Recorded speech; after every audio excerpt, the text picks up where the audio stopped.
Okay, let's start with the question, what is machine learning? So, so let's take an example. We have a human and a cake, and our goal is to get the cake. So, for human, we can say that go get the cake. But with the same problem, now we have a robot. So turn right, then go 10 steps, then turn left, then go 4 steps, and then grab cake. That's an okay solution, but it's not general. The robot is like a different in a different position. So we will be required different steps like turn right, go 3 steps, turn left, go 5 steps, and then grab cake. So we want solution which is general for robots, right? So for a one instruction so that robot can reach to that cake, I mean the general solution. So that's what we do. We're gonna say calculate the distance to cake, and it's 5. Then we're gonna tell the robot to move around itself and then calculate distance to take. Then move around, pick a direction where the distance decreases, right?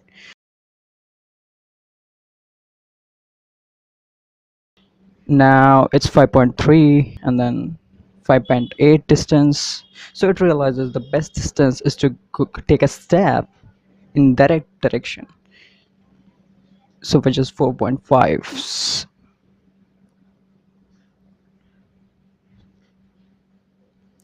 So so we want robot to repeat until it finds the cake. Okay, let's take another example which is quite complex. So let's say have a situation where you are standing over a mountain, which is called Mount Everest, let's just say, and you have to descend from that Mount Everest. Sorry. So what you can do, get down, and let's just say that's the choice. Then again, you will go see around and then make a choice. Let's say that's the choice. You go down, and you will go down you go until you reach at the bottom. So that's an algorithm which is what we call gradient descent. So gradient descent is the term from mathematics which helps you to decrease or more specifically minimize or maximize something. So in this case we actually minimizing the height from the top of the Mount Everest to the bottom of the Mount Everest. So let's see all the problems we have solved till yet. And we solved the problem of getting cake, and then descend from mountain, and then solve any problem of machine learning. So how we solve the problem of cake? We actually minimize the distance to cake from the robot. And how we solve the problem of descending from mountain? We actually minimize the height from the top to the bottom as a function of height. So let's say that we can use gradient descent for or basically to solve any problem of machine learning.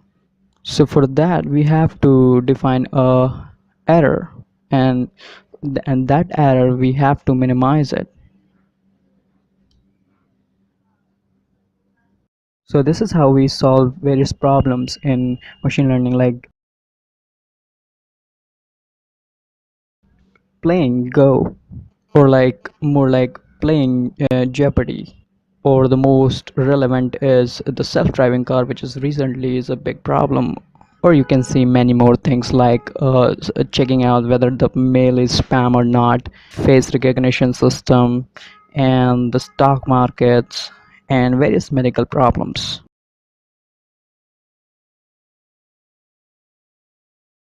Now the core of the problems of this is basically dependent on a very important term called neural networks, and that's what we will going to talk about from now, deep learning.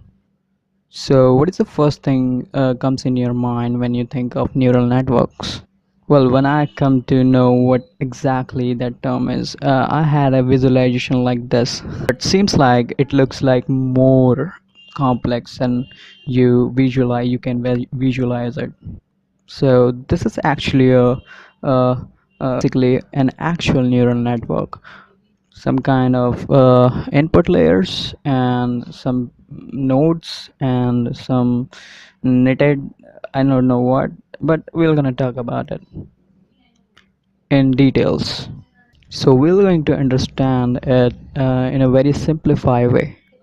Well, when I see a neural network, I think in a and then you tell the kid that can you please separate out all. That's exactly the goal of neural network is basically this data segregation or basically or more like splitting the data.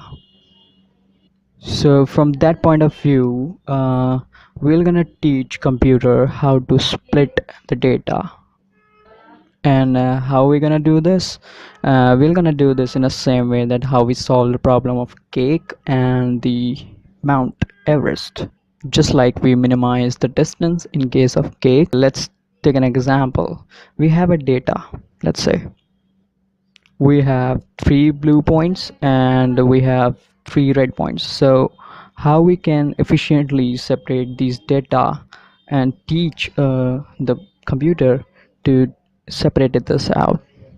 So just like in a cake problem, we started with a random data. So basically we randomly draw a line. So let's say we want to separate this blue balls into a blue region and red balls into red region. But this is kind of picture which is not look ideal. So what we gonna teach? So we need to find basically the error function, that how can we fix it. So we will going to judge this by analyzing that how many points or how many errors do I have. So I basically have two errors. So basically I can do gradient descent to solve this problem. So somehow I managed to reduce the error by one, and then I again move the gradient descent line so that now I have zero errors. That's how actually we can use gradient descent to reduce errors, and that's exactly what we need. So right now I'm hard because I have found all my errors. So what exactly the problem with the previous examples is quite easy, is just because the reason that was that distance to the cake was a continuous function. So what I meant by that is that if I move a little bit tiny steps, the distance will going to be decrease, and that's how the continuous function is defined, that it changes even if as small changes occurs. So the same thing happened with the mountain problem, is that also a continuous function, and that thing will also happen to this that problem also. So both of those problems easily solved actually. Well, but here is not the same thing. Here I have a number of errors, which is basically a discrete function. So what I mean by that is that if I somehow able to decrease errors, let's just say I had decreased that error previously by one, right? So still I had an error of one, right? Then problem can be solved by another method, and uh, so what we have to do is we have to convert the discrete function into the continuous function, of course. So what we will do is we will going to perform a logistic regression. Points which are misclassified, we're going to give penalty to them. So there are two dots which are misclassified, and the big red and the big blue, they get the penalty just because they are wrong. They are not in the area where they are supposed to be. Well, by the way, the points who are actually in a right position still gonna get the penalty, but the difference is that they are going to have less penalty.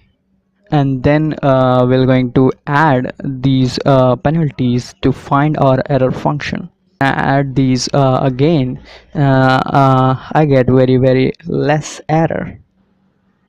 Now to minimize the error we can use gradient descent, just because now the function is continuous. See whether,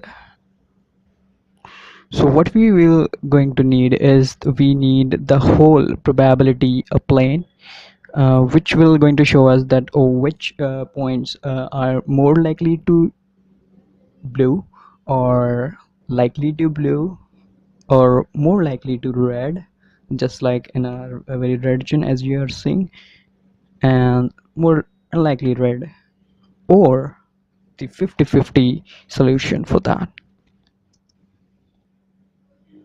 Okay, let's mark every point by its blueness. So what we're gonna do is that we are going to give a number to each line, and we start with in the middle like a 0, and then we will going to space, we're going to make a space and then translate into further numbers like 1, 2 and 3. So the basically the range will be from minus infinity to infinity, but we will going to need kind of plane which looks look like something in right. And there's a reason behind that, and I tell you why. Okay, before that I must say that I want my zero line to be zero point 0.5 and then further as you're seeing. So the problem is that we cannot directly convert our 0 line to zero point 0.5 line and our 1 line to zero point 0.6 or many others. So what we will going to need is an activation function. So what exactly activation function will do is that activation function will help to map each and every probability to the previous allocated numbers. So basically it actually activate the entire number line and map each and every number in between 0 to 1. That's what exactly the activation function works. So what it will going to do, it will going to map 0 to zero point 0.5, and then it will going to map or 5 to 0.99, or minus 10, which is very precise, to 0, that is 0 0.001.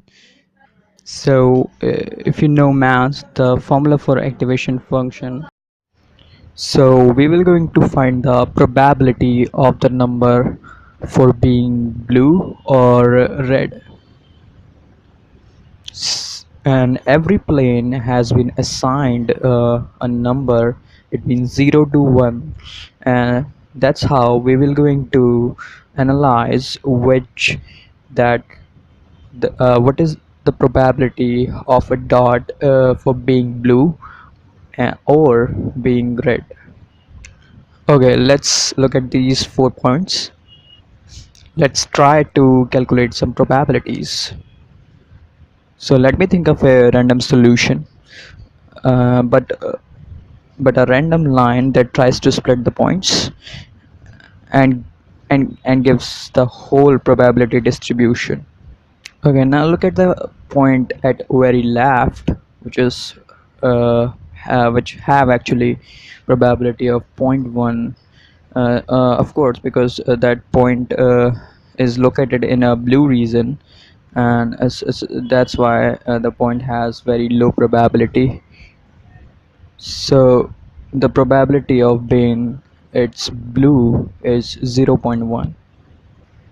Also there is a point at top right, which is a blue dot, and it's basically lies in a blue region. So it has a probability of zero point 0.6, which is quite better than the previous dot, that is the red one, since it Since it is already located in a blue region, that's why it shows a high probability than the previous dots, which is colored as red. So now look at the point at the bottom left, which is having a probability of 0.7. Since it is more likely to be in a red region, and it is actually located in a red region, that's why it has some large probability of 0.7. And again, for same similarly, that the point at the bottom right having probability of 0.2, because it is not located in the blue region, so uh, it is more likely to be present in the blue region, but it is located in the red region. That's why it has a low probability of being red. Now, if we think that these are the independent events, then we could find the total probability of the system by multiplying each of the points probability number, just like that. So zero point 0.6, so it's not very likely. So now let's move the line around. Now look at this arrangement. This seems a little better than previous one. Now similarly, we are going to again calculate the probability of the dots for being in the region where they are actually locating right now.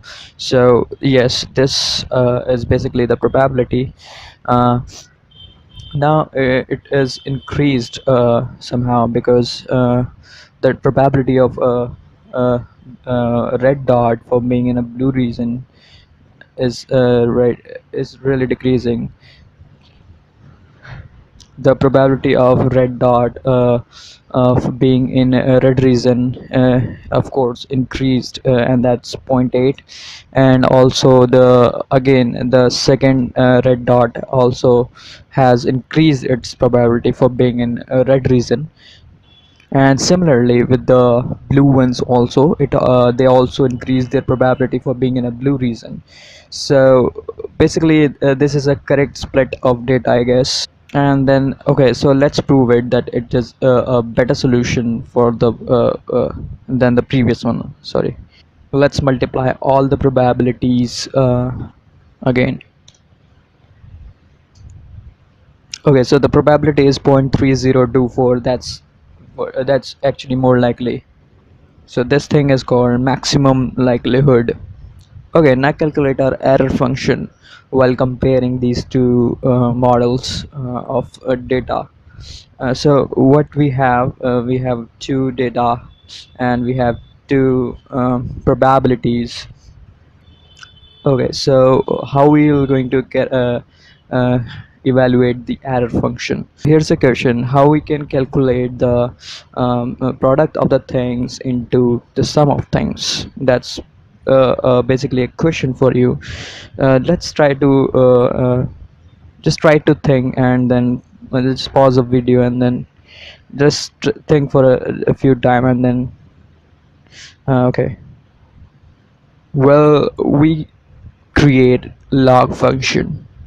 We take the log function. We take the log of the numbers and multiply it by -1, so that we can get positive number. Now I allocate these log function, or basically log of the respective numbers, or sorry, probability.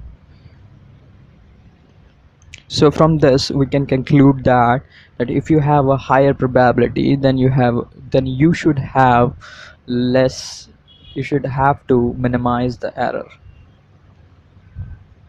So we can conclude from this that if you have a high probability or total probability of the points at a particular area, then you have a very small error function. And so we have concluded also that if you have a low probability, then you have high error function, and which is obvious. So let's represent this data in the form of inequality, and I must say that you should have a good learning of good understanding of basically the probabilities and the linear regressions and the inequalities. So let's just say that we have two inputs x and y in the form of inequalities. uh, so and also the weights 2 and 7. Now let's talk about the non-linear region. Then how can we split the non-linear region data? Because these seems like any curve which could be separate, which can because this is not more likely to be a regression or a simple linear problem. So we have to solve this in a different way. So basically this data is not linearly separable. That's what I meant. So of course we will going to need a curve to split the data. So another question is how we are going to get curve. So let's think what we have. That okay, we have the linear lines, right? That's what we can use to make curves, right? So what we are going to do, we will going to merge these two. So that will going to resemble kind of this, or we can visualize it as a sum, like, right? So we basically add the two right solutions to get the third solution, which is we wanted in the form of a curve splitting data. Okay, so let's talk about the neural network of 5x minus 2y equal to minus, which we can encode as in the right as it is showing. And let's say another neuron is 7x minus 3y equal to 1. And so let's draw this again. And now if I combine these two areas and with coefficients 7 5 minus 6, I get this area in my right. So let's merge these two together and we get the neural network. So whenever you see a neural network in the form of like it is like you're seeing in the right, sorry, in the left, think of that it is a form of the combination of two neural networks, right? So so this is the mental picture I have. Is so basically it has input layers, which is x and y and the coordinates, and my hidden layer is are the lines to cut up my final region, and the output layer is the final region that I have take as a combination of those linear regressions. Let's take another example. Let's We also have here input layers x and y in the form of inputs, and again hidden layers, which is in the form of lines, and we wanted to make an to us to split a data in the form of we can also take three inputs as x y z, and now we're going to have a hidden layer which is basically 3D space. And in case of lines we have planes, and if you want to again want to another separate reason in the form of curve, we can have parabola or hyperbola kind of shapes to split the data in 3D coordination system. Okay, so here deep neural network is looks like this. So we have here two hidden layers instead of one hidden layer. So that is why this is called deep neural network. So we have complicated regions to split out the data.